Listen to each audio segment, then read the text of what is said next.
Iniciamos la penúltima lección de este primer trimestre, leyendo lo que está escrito en el Salmo 104, versículo 33. Al Señor cantaré en toda mi vida, a mi Dios salmearé mientras viva. Una lección que nos muestra la esencia del libro de Salmos, la adoración, la alabanza que debemos tributar a nuestro Dios. El texto obviamente está haciendo alusión a la adoración que el salmista eleva a Dios, la adoración que Dios merece. Es por ello el título también de esta lección, Adoración sin fin, lección 12. Queridos amigos, bienvenidos al bosquejo de esta lección. Disculpen la demora de la publicación de esta semana, hubo algunas complicaciones, sobre todo con la salud, pero espero de alguna forma sea útil este material para que puedan utilizarlo, como siempre digo, no solo para su clase de escuela sabática, sino también para el momento que ustedes consideren necesario. Vamos a ver los tres objetivos con los que resumimos y bosquejamos esta lección. Número 1, el privilegio de la adoración. Estamos hablando de la adoración sin fin, la alabanza sin fin, y esto es un privilegio que ya estaremos viendo por qué. En segundo lugar, veremos quiénes son los que adoran a Dios. Y por último, la adoración y la predicación, qué relación hay entre ambas. Con estos tres objetivos vamos a desarrollar nuestro breve bosquejo de esta penúltima lección.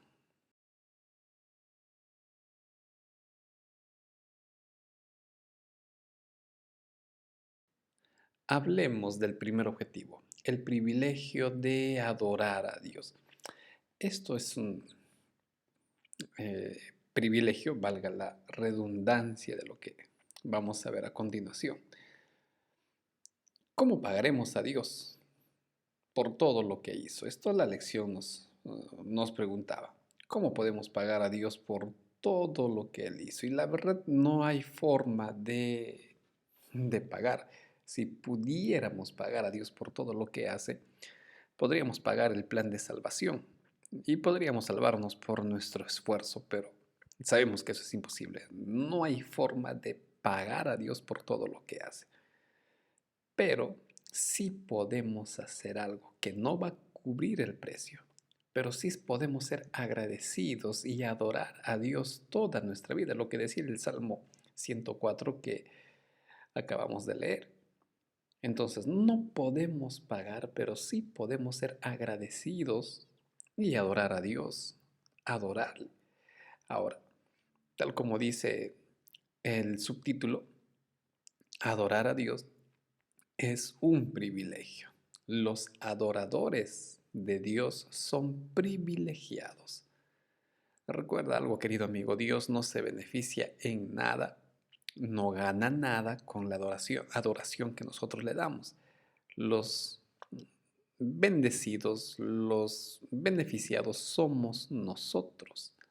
Vamos a ver aquí al menos tres consideraciones que yo coloco del por qué somos bendecidos. Somos llamados rectos porque los que adoran conocen a Dios y por supuesto disfrutan la restauración. Somos llamados rectos en el sentido de que son justos, por así decirlos, pero no por los méritos propios del hombre, sino por los méritos de Dios, porque están ante Dios y cuando se relacionan con Dios nos vamos relacionando cada vez más con el Señor, vamos poco a poco asimilando su carácter. Y por esa razón, que adoramos a un Dios recto, también nosotros somos llamados rectos. Este es Salmo 111, versículo 1. De la misma forma, los que adoran a Dios conocen a Dios. El Salmo 134 y el día domingo en nuestra lección abordó todo un tema que ya estudiamos en lecciones anteriores, que los adoradores están en la presencia de Dios y van conociendo a Dios. Estar en la presencia de Dios es caminar con Él, es morar con Dios, vivir con Dios, andar con Él. Entonces, como están relacionándose con Dios al momento de adorarlo, disfrutan la presencia de Dios. Y esto se traduce en lo que ya mencioné al inicio, que vamos siendo restaurados por Dios.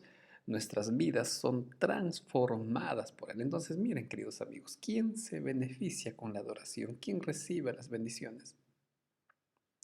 Nosotros. Nosotros somos los que recibimos las bendiciones de adorar a Dios. Por eso el subtítulo es un privilegio adorar a Dios. Por otro lado, considerando aún este punto, el Salmo 33:3 hablaba de entonar un cántico nuevo, entonar una alabanza nueva a Dios. Podríamos enumerar muchas razones acá, desde el punto también que esto es un lenguaje poético y todo ello. Sin embargo, hay algunos puntos aquí que son interesantes mencionarlos. En primer lugar, basándonos en estos textos bíblicos, podemos decir que siempre habrá un motivo para adorar a Dios. En el cielo vamos a adorar a Dios por la eternidad. Y por la eternidad iremos conociendo un poquito de Dios. Nunca vamos a conocerlo plenamente o entenderlo, pero siempre habrá un motivo para adorar a Dios y eso lo podemos experimentar desde ahora. ¿Qué motivos hay para agradecer a Dios? Los cuidados, las bendiciones, lo que Dios hizo, lo que Dios te promete. Entonces siempre hay motivos para adorar a Dios. Lo que también nos lleva a entender que la adoración no debería ser rutinaria. De la misma manera, Dios no deja de obrar en nosotros cada día. Por eso el apóstol Pablo nos dice, vayan transformándose constantemente. Por otro lado, recordamos lo que Cristo hizo en nuestra vida para salvarnos. Todo lo que podemos hacer, lo que hemos logrado, recuerda, querido amigo, es gracias a la obra de Dios. Ahora, ¿por qué esta parte es clave? Recordar la obra de Cristo en nuestra vida. Porque en Juan 1:36 se señala a Cristo como el Cordero de Dios que vino a salvarnos, que quita el pecado del mundo. Y en Apocalipsis 3 nos habla de un cántico nuevo que solo lo cantarán los redimidos en el contexto de los 144,000. Con esto simplemente quisiera recordar que la adoración, que el cántico nuevo es algo que lo experimentan los salvados porque están entrando en una nueva vida y como nueva vida también hay nuevos motivos para adorar a Dios, para entonar alabanzas a Dios y esto nos debería de proyectar a ese momento en el cielo en el cual cantaremos un cántico nuevo que solo lo sabrán los redimidos. Entonces, querido amigo, es un privilegio adorar a Dios, es un honor el decir, Señor, yo te quiero adorar, yo te quiero alabar. Tremendo privilegio que el Señor permite que nosotros, seres mortales muy limitados, podamos disfrutar al entrar en su presencia a través de la adoración. Vamos a ver ahora nuestro segundo objetivo de estudio. ¿Quiénes son los que adoran a Dios? Este punto es importantísimo entenderlo, querido amigo. Veamos el contenido de este objetivo.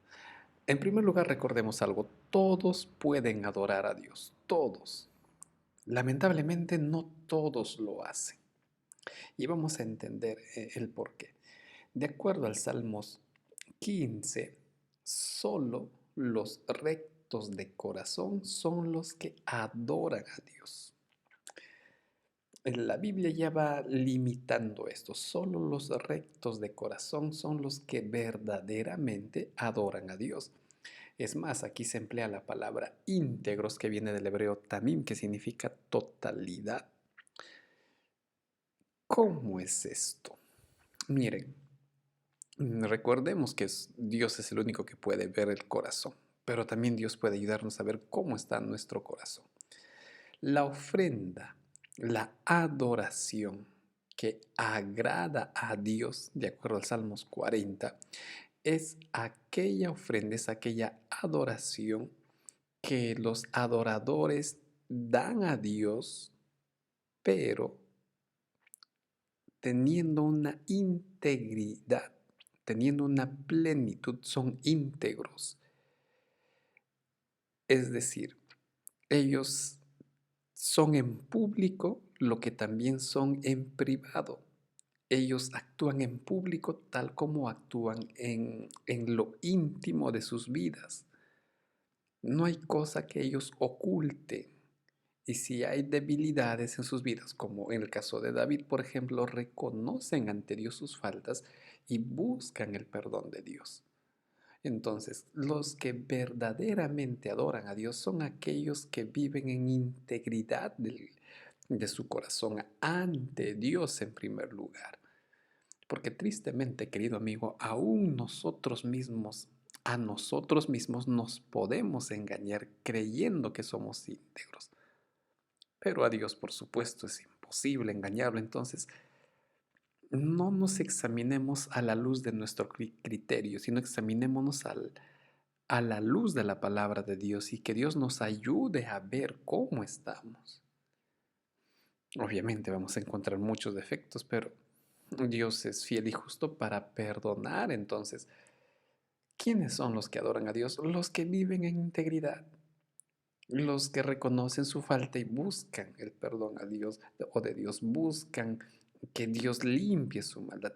Ellos son los que adoran a Dios y esa adoración es recibida, esa adoración es grata a Dios. Ahora, ¿eso quiere decir que hay adoraciones que Dios rechaza? Por supuesto.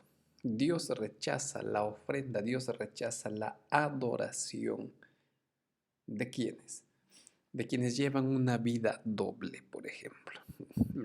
Lo contrario a lo que mencionamos.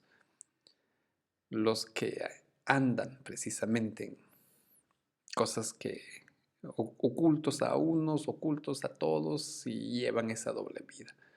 Quienes están más preocupados por la apariencia, ya sea en la iglesia, por ejemplo, están más interesados en aparentar ante la iglesia, ante los líderes de repente, o un líder que aparenta ante su iglesia y sabe que no está siendo íntegro, por supuesto.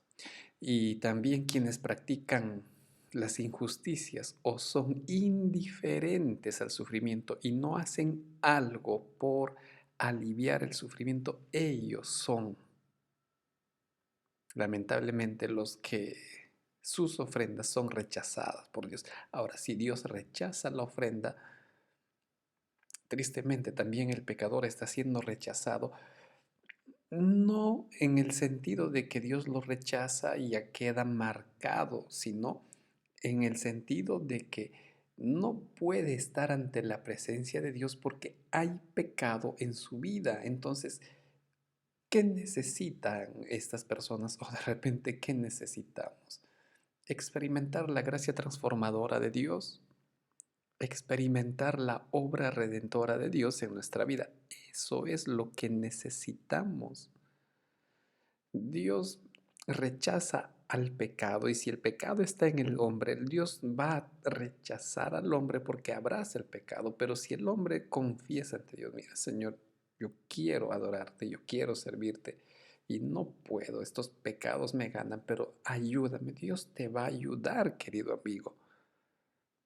Dios no te pide que tú luches contra el pecado y lo venzas. Lo que Dios te dice es, ven, hijo, escóndete en mí. Yo puedo vencer al pecado. Tú no puedes, pero yo sí. Y esa es la gracia transformadora. Recuerda, el perdón de Dios es un perdón que limpia, pero también restaura al pecador. Entonces, ¿quiénes son los que adoran a Dios? Los que están con el corazón limpio, los que viven de acuerdo a los ideales de Dios, los que buscan agradar a Dios no solo en público, sino en forma privada, en lo íntimo de sus vidas. Ellos son los que adoran a Dios. Y los que están luchando, pues, pueden buscar la gracia transformadora, el perdón, la misericordia de Dios y, por supuesto, su ofrenda será grata a Dios. Vamos a ver ahora el último objetivo de nuestro estudio.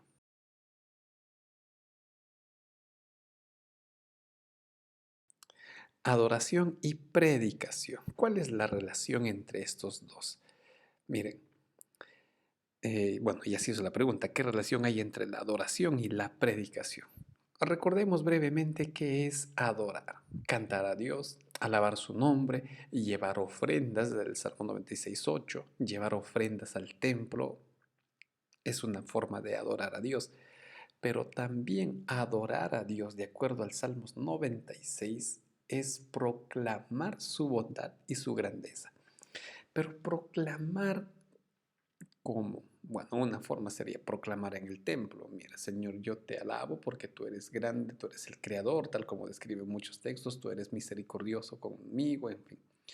Pero esta proclamación está apuntando al evangelismo, proclamar a las otras naciones. Eso es predicar. En otras palabras, la predicación es una manera de adorar a Dios. Recuerda, sin la predicación, mi adoración es incompleta.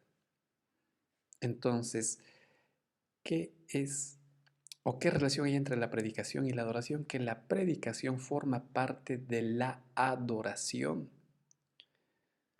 Sí o sí, tengo que predicar. Ahora, si nosotros leemos el Salmo 96, el contenido de este mensaje, es decir, los puntos que coloca aquí para adorar a Dios, no es algo exclusivo de este capítulo. ¿Qué encontramos acá? Por ejemplo, el Salmo 96 nos dice, adora a Dios por la grandeza de quién es Dios. Adora a Dios como el Creador. Adora a Dios por su reinado eterno. Adora a Dios porque ya viene su juicio y este juicio es esperanzador para el mundo. ¿Dónde encontramos estos detalles? Alabad al Señor, adorar al Señor, adoren al Creador, que la hora de su juicio ha llegado. Correcto.